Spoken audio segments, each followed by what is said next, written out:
출애굽기, 레위기, 민수기, 그리고 신명기는 각각 다른 목적으로 각각 다른 주제를 가지고 있지만 그 내용에 있어서는 일부 겹치는 부분들이 적지 않다고 하는 것을 우리는 알 수 있습니다.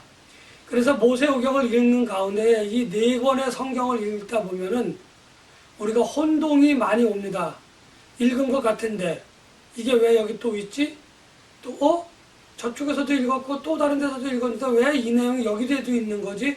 이런 식으로 우리에게 혼동을 줘서 성경을 읽는데 약간 피로감을 느낄 수도 있습니다.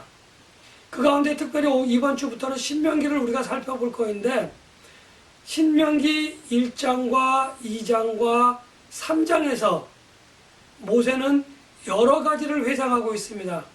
그 내용들을 전부 뭉뜨려 보면은 출애굽해서 오늘 이제 가나안에 들어가기 바로 이 직전까지 40여 년간 광야에서 하나님이 어떻게 지켜주시고 어떻게 먹을 것과 마실 것을 해결해 주셨고 또 어떠한 고난 가운데에 또 어떠한 하나님의 말씀을 거역한 가운데에 우리에게 어떻게 징벌을 내리셨는지 하는 것들에 관해서 자세하게 잘 나와 있습니다. 아주 자세하지는 않더라도 그 전체적인 윤곽을 알 수 있도록 그렇게 우리들에게 설명을 하고 있습니다.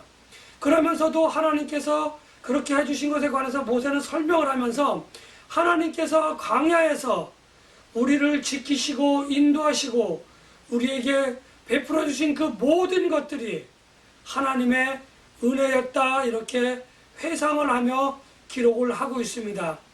이제 신명기 4장에 와서 모세는 이제 가나안 땅에 들어가기 전에 몇 차례에 걸쳐서 이스라엘 자손들에게 강론을 하게 되어집니다.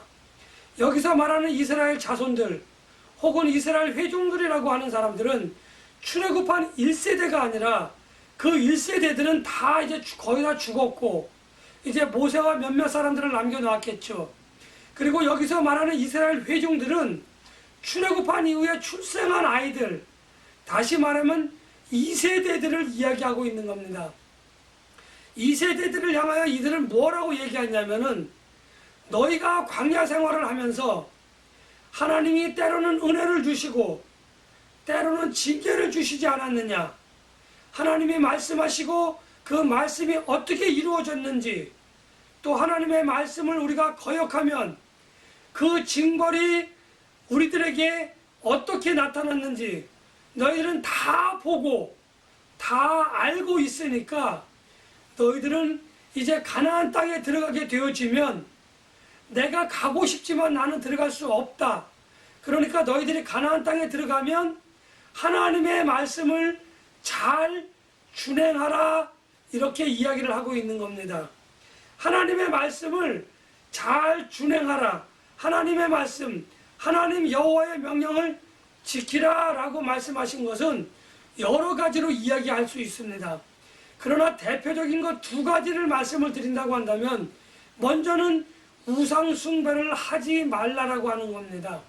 하나님께서 지금 가나안에 들어갈 이스라엘 자손들에게 이스라엘 회중들에게 첫째는 우상 숭배를 하지 말아라 이렇게 이야기하고 있는 겁니다. 그리고 두 번째로 하나님께서 이스라엘 회중들에게 뭐라고 이야기하고 계시냐면 여호와 하나님의 명령을 하나님의 말씀을 잘 지켜라 이렇게 이야기하고 있습니다.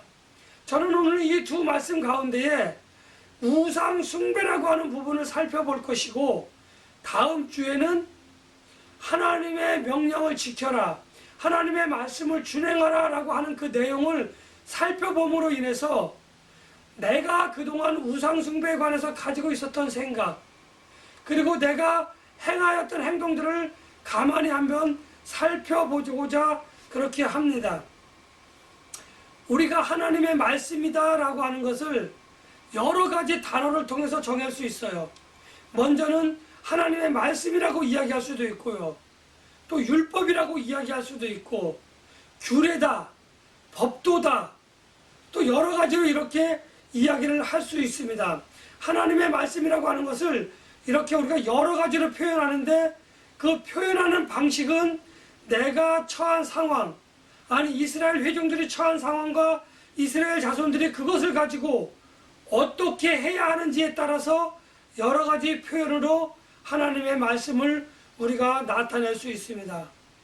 그러면 모세는 왜 하나님의 말씀을 준행하라, 그 가운데 우상을 숭배하지 말라 라고 이야기했냐고 하는 것을 가만히 살펴본다고 한다면, 하나님의 말씀, 특별히 오늘 우리가 읽은 그 본문 가운데에서 나타나 있지 않지만 대표적으로 규례와 법도 또는 율법이라고 하는 것이 얼마나 중요한 것인지 우리는 잘 알아야만 합니다. 왜냐하면 이 율법 또는 규례와 법도라고 하는 것은 이스라엘 자손들이 애굽에서, 이집트에서 하나님의 인도하심을 따라 출애굽하였을 때 이 출애굽하였을 때 이스라엘 자손들에게 있어서는 각 사람들, 그러니까 이스라엘 각 사람들 간의 관계에 있어서 여러 가지 분쟁이 있었던 것은 사실이고 여러 가지 악유와 다툼이 있었다고 하는 것은 분명한 사실입니다. 또한 광야에 나온 이 사람들은 내가 하나님을 어떻게 섬겨야 할 것이고 하나님께 어떻게 예배해야 할지 그러한 것들의 기본적인 것들이 아무것도 없었어요. 그래서 하나님께서는 이스라엘 자손들이 출애굽한 이후에 가나안 땅으로 바로 올라가다가 갑자기 방향을 틀어서 시내 광야까지 오게 되어지죠. 그래서 시내 광야에서 시내 산에 오르는 그러한 모세를 통해서 하나님께서는 율법이라고 하는 것을 이스라엘 자손들과 출애굽한 모든 이방인들에게 주셨다고 하는 겁니다. 그래서 이 율법을 통하여서 이스라엘 회중들은 하나님과의 관계를 정립할 수가 있었던 것이고, 또 같은 이스라엘 회중 사람들과의 관계에 있어서 다툼이나 악유가 있을 때에 하나님의 말씀에 근거해서 그것들을 잘 해결해 왔다고 하는 것을 우리는 성경을 통해서 쭉 보아왔습니다. 그래서 하나님의 말씀을 잘 지키라, 여호와 하나님의 명령을 잘 지키라고 하는 것은 해라, 하지 마라 라고 하는 단순한 문제가 아니라 이스라엘 전체 신앙 공동체, 이스라엘 회중들의 신앙 공동체, 그 가운데는 유대인도 있을 수 있을 것이고 이방인도 있을 수 있는 겁니다. 이 두 부류, 이방인과 유대인, 이 사람들의 각자 다른 문화 속에서 각자 다른 언어를 사용하는 가운데에 오해로 말미암아 벌어지는 많은 일들을 해결하는 그러한 근거가 되어졌던 겁니다. 신앙 공동체가 유지되어질 수 있는 그러한 아주 중요한 구속력을 가진 그러한 것이 하나님의 말씀이었기 때문에 이스라엘 자손들은 하나님의 말씀을 지키지 아니하면 이스라엘 자손들은 문제들을 해결할 수 없었다고 하는 것을 우리가 기억해야만 합니다.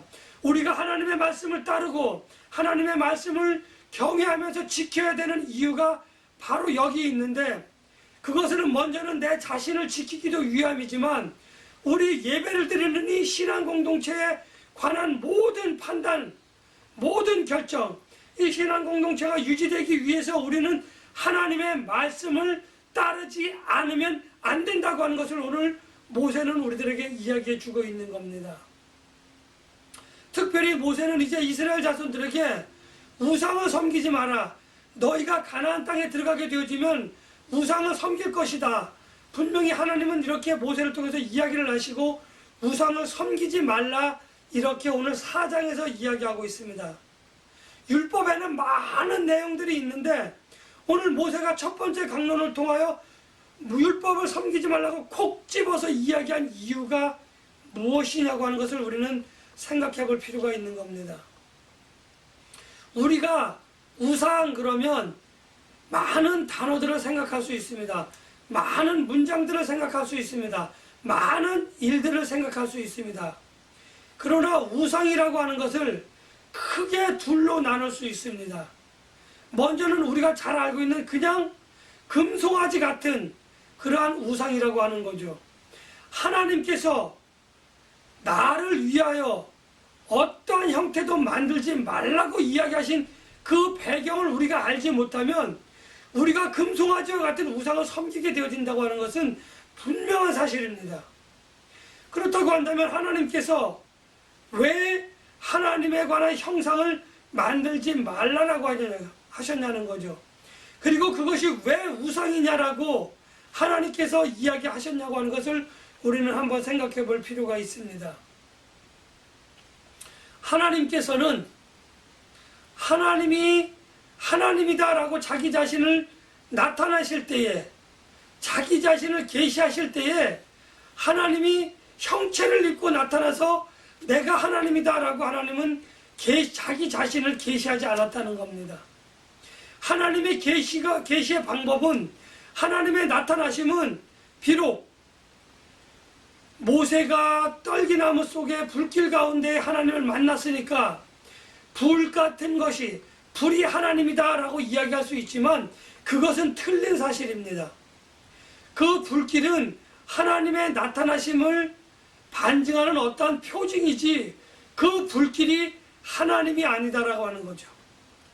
또 예수님께서 세례를 받으실 때에 비둘기 같은 성령이 나타나셨다, 성령이 내려오셨다라고 이야기하지만 그 비둘기가 성령의 나타나심을 표징하는 단순한 어떤 사인이지 그 비둘기가 성령이 아니라고 하는 것을 우리는 잘 알고 있습니다. 그렇다고 한다면 하나님께서 우리에게 자기 자신을 계시하셨던 방법, 창세기, 출애굽기, 레위기, 민수기에서 가만히 우리가 쭉 살펴보면 하나님께서는 단 한 번도 자기 자신을 나타내신 적이 없어요. 내가 이러한 모습을 한 하나님이다, 이러한 모습이 하나님이다 라고 나타나시지 아니하셨고, 하나님은 지속적으로 계속해서 가인과 아벨과 많은 믿는 사람들, 아담과 하와에게도, 아담과 하와로부터 오늘 이 순간까지 하나님은 한 번도 형상을 통해서 내가 이러한 모습을 가졌다라고 이야기를 하시지 않았다는 겁니다. 다시 말하면 그렇게 계시하지 않으시고 항상 말씀으로 자기 자신을 계시하셨다는 겁니다. 그것이 창세기이고, 그것이 출애굽기이고, 그것이 레위기이고, 그것이 민수기였다고 하는 것을 우리는 잘 알고 있습니다. 말씀으로만 하나님이 우리에게 나타나셨기 때문에 하나님을 형상으로 나타난다고 하는 것은 하나님의 존엄함을 훼손하는, 하나님이 생각할 때에 하나님의 위엄, 하나님의 존귀를 훼손하는 그러한 불순한 행동이기 때문에 하나님은 말씀으로만 나타나셨고, 또 하나님은 형상을 만드는 인간들의 그 습성을, 형상을 만들고자 하는 그 습성으로 말미암아 죄를 범하실까봐 너희들은 나를 위하여 나의 형상을 만들지 말라라고 하나님은 단호하게 말씀하셨던 겁니다. 십자가는 우리의 대속의 상징이지 십자가가 하나님이 아니라고 하는 겁니다. 우리가 십자가를 목에 걸고 십자가를 귀에 거는 것은 여러 가지 의미로 표현할 수 있습니다. 그러나 그것의 가장 중요한 본질, 대속의 상징물이라는 것을 우리가 잊어버리고 그것이 마치 하나님이냐, 마귀야 물러나라, 사탄아 물러나라 라고 한다고 한다면 그것이 우리는 하나님이다라고 착각하게 되어지는 그러한 결과를 가질 수 있다고 하는, 그러한 결과를 나타낼 수 있다고 하는 것을 우리는 기억하시고, 하나님은 말씀으로만 우리에게 나타나셨다고 하는 것을 분명히 기억하시고, 형상을 만드는 그러한 우상을 만드는, 그리고 우상을 숭배하는 그러한 죄를 범하지 말아야 할 것입니다. 다음 두 번째로 우상 숭배라고 하는 것, 다시 말하면 가나안에 들어가면 너희들이 우상을 숭배할 것이다 라고 모세가 힘주어 강조하면서 권면하고 교훈한 그 이유는, 가나안 땅에 들어가게 되어지면 여러 우상들이 있습니다. 그 가운데 많은 우상들이 있습니다. 많은 우상들을 가만히 살펴보면 참으로 황당한 우상들이 많이 있다는 거죠. 그 우상의 대부분의 내용들, 가나안 땅에 있는 대부분의 우상들을 가만히 살펴보면 대체적으로 일월성신, 다시 말하면 하늘의 별, 하늘의 달, 하늘의 태양, 이러한 것들을 섬기는 그러한 우상들이 많이 있었다고 하는 겁니다. 우리가 쉽게 말하는 달과 태양, 별 또는 어떤 신비한 자연현상들은 하나님께서 우주를 다 만들어 놓으신 그 가운데에 속한 것으로 사람들에게, 아담과 하와에게 내가 그것을 잘 다스리고 잘 정복해서 그것들을 통하여 하나님의 영광을 드러내라 라고 우리에게 맡겨주셨는데 우리가 그것을 숭배한다? 이것은 참으로 말이 되어지지 않는 그러한 행동들인 겁니다. 그래서 하나님께서 우리에게 잘 관리하고 그것을 통하여 하나님의 영광을 나타내라고 우리에게 맡겨주신 그것에 우리가 절하고 우리가 그것을 경배하고 우리가 그것을 숭배한다?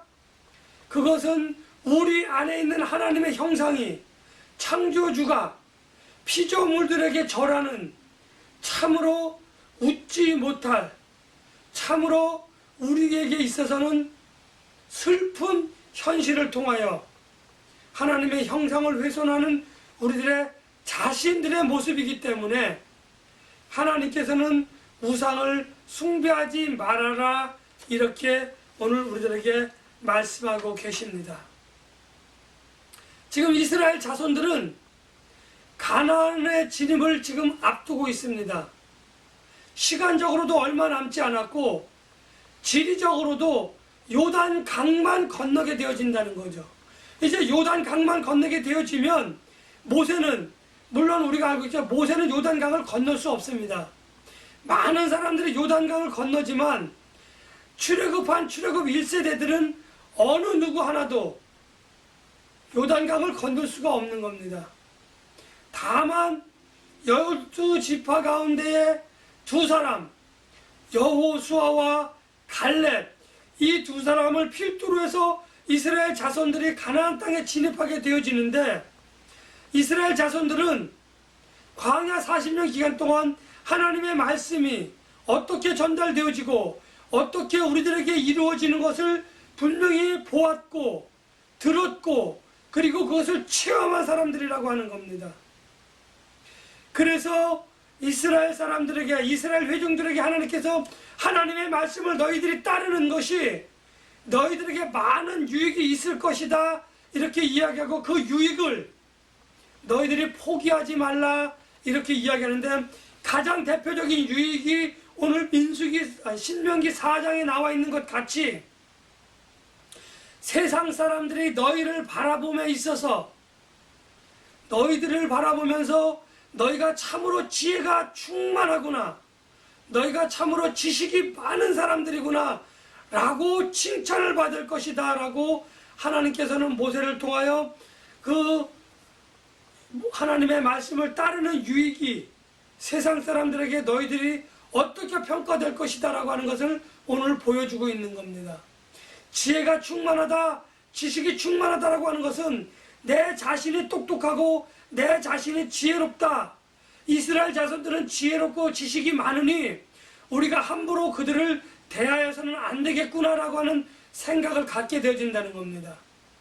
그런데 그 지혜와 지식이 내가 똑똑하고 내가 잘난 것이 아니라 지식의 근본이고 지혜의 근본이신 하나님이 저들과 함께 있으니 우리가 저들을 경계하고 우리가 저들과 싸우지 말고 저들이 원하는 것을 들어주면서 우리가 저들과 화평하게 지나고 저들이 섬기는 하나님을 우리가 섬길 수 있도록 노력해야 되겠다라고 하는 커다란 의미가 오늘 그 속에 들어있는 겁니다. 하나님께서는 이렇게 지혜와 지식의 충만을 너희가 받을 것이다 라고 이야기를 했는데, 우리가 나중에 결과론적으로 보면 이스라엘 자손들은 가나안 땅에 들어가서 우상을 숭배하는 참으로 엄청난 일이, 참으로 우리가 황당무계한 일들을 벌이고 있다고 하는 것을 우리가 기억해야 됩니다.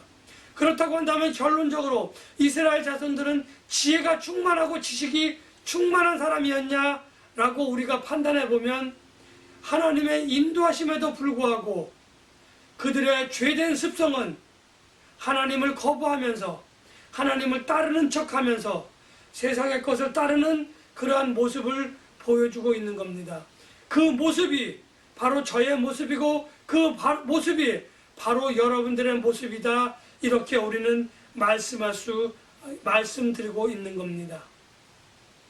이제 모세가 첫 번째 강론, 두 번째 강론을 통해서 차차 우리가 함께 내놓겠지만 첫 번째 강론과 두 번째 강론 또 강론을 통해서 이스라엘 자손들에게 가나안 땅에 들어가기 전에 너희들이 해야 될 일들에 관해서 지속적으로 이야기하고 있는데 너희들이 하나님을 잘 알지 않느냐? 하나님의 말씀을 잘 지켜라. 하나님께서 말씀하신 가장 대표적인 것, 우상을 숭배하지 말아라. 그리고 여호와의 말씀을 경외하라라고 하는 이 두 가지 말씀을 모세는 강론을 통해서 이스라엘 자손들에게 이야기를 합니다. 이것을 요즘 말로 이야기하면 부모가 자녀에게 하나님을 믿어라, 교회를 다녀라 이렇게 이야기하는 것과 같습니다. 그러나 그들이 어렸을 때에 그들이 교회를 떠나기 이전에 그들이 하나님과의 만남을, 하나님의 말씀의 그 섭리를 하나님이 말씀으로 사역하시고 은혜로 내려주시는 체험이 없다고 한다면 우리가 그들에게 권면하는 믿음은 허공에 외쳐지는 그런 빈소리와 같은 것이 될 수밖에 없다고 하는 겁니다. 그래서 아이들에게 내가 만난 하나님, 내가 체험한 하나님을 전해야 하고, 그리고 그 체험하고 그 만난 그 하나님이 어떻게 말씀하셨고 하는 것에 관해서 우리는 후손들에게 전하여야 되는데, 이것이 지금도 유대인들에게는 율법 수요식이라고 하는 그런 의식을 통해서 전해지고 있다고 하는 겁니다. 단순히 하나님을 믿어라, 교회를 잘 다녀라 라고 하는 그러한 말씀이 아니라 내가 하나님께 받은 말씀, 그 말씀이 내게 어떻게 이루어졌고 하는 그 부분들을 강조하면서 오늘 모세는 지금 이스라엘 자손들에게 하나님의 말씀에 관하여, 특별히 우상과 하나님의 말씀을 준행하는 것에 관해서 지속적으로 이야기를 하고 있습니다. 오늘 저는 여러분들과 함께 우상을 숭배하지 말라고 하는 하나님의 그 말씀에 담겨진 뜻을 간단하게 살펴보았습니다. 여러분들은 하나님의 말씀을 준행하면서 하나님의 명령을 지키면서 내게 어떤 것이 유익하였었는지, 내게 어떤 것이 기억으로 남는지 그것들을 후손들에게 전하여야만 합니다. 교회를 가자, 교회를 가라 라고 해서 우리의 믿음이, 하나님에 관한 믿음이 저절로 생기는 것은 아닙니다. 우리 자녀들을 위하여 기도하고 우리 자녀들이 하나님과 만날 수 있도록 그 계기를 만들어주고 그 시간을 만들어주고 그 공간을 만들어주고 그 사건 속에 하나님이 어떻게 섭리하시는지 그 섭리 속에 우리들이 그 자녀들을 넣어서 하나님과 자녀들이 만날 수 있도록 하는 것이 오늘 유대인들이 갖는 율법 수요식이다. 저는 여러분들에게 그렇게 말씀을 드리고 싶습니다. 초기의 한국 교회들은 우상 숭배에 관하여 아주 엄격하였습니다. 신사참배를, 일본의 천황을 섬기는 것을 우상이라고 시작한 이후에 한국 교회는 우상에 관해서 엄격하였고 그것을 잘 따라왔습니다. 초기 한국 교회는 신앙이 깊은 이들이 있었는가 하면 신앙이 얕은 이들도 있었습니다. 그러한 사람임에도 불구하고 신앙심이 깊든지 믿음이 그렇지 못하든지 간에 우상 숭배에 관해서 한국 교회는 엄격하였고 그것을 잘 따라왔습니다. 그런데 시간이 지나면서 한국 교회는 다른 종교를 이해해야 한다 하면서 우상 숭배에 관해서 너그러워지기 시작했고, 또 어떤 우상들은 성경에서 언급하지 않는 우상이라 하여 그것을 배격하지 않고 그것을 성경에 기록된 것이 아니니까 라고 하는 이유로 그 우상들에 관해서 관용을 베풀기도 하였던 것을 우리는 잘 알 수 있습니다. 또 그런가 하면 사회의 문제에 관해서 사상적으로 우상이 아닌 것이다 라고 정의를 내리면서 우상에 관해서 정의를 좀 더 관용을 베푸는 것이 지금의 한국 교회고 한국 교인이다 이렇게 말씀드리고 있는 겁니다.